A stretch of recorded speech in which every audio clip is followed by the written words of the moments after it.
Hello folks, welcome to the channel. If you wish to learn how to fix error 0x800700aa, then let's look at the following solutions.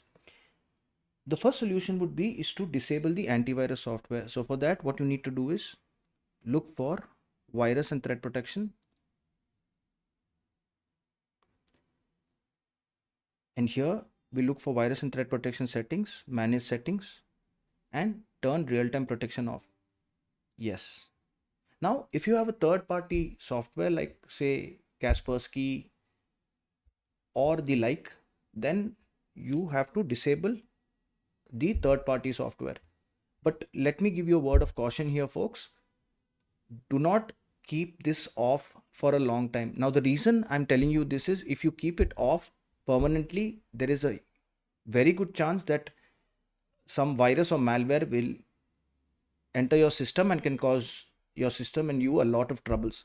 Now, why the reason why I'm turning this off is only for a short time is to update Windows. So how I will update Windows is I will right click on this button, start, look for settings,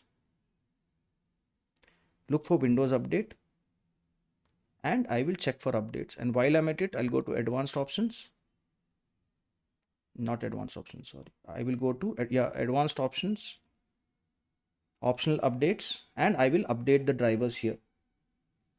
Now, once that is over, I will again go back to my virus and threat protection and turn it on. And this is a very important step, folks, like I told you. Now, if this doesn't work, then the next option I have is to restore the system back to a previous date and time when the system was stable and this error message wasn't showing. So how do I do that? I go to recovery, look for recovery, open system restore, and then I will click next on the recommended restore. Or if you have created a few restore points, go to the best restore point and click next and finish.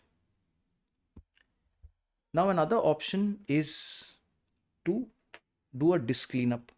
So I will look for disk cleanup in the search bar, click OK, and I will check all the boxes here and click on OK, delete files, and that should fix the problem. If all these options do not work, then the final option is I have to do a system file checker scan. So for that, I need to open command prompt with run as administrator in the elevated mode. So I will enter the command sfc space / scan now and press enter, and that should fix the error. If this video helped you, then please subscribe to the channel. Enjoy your day.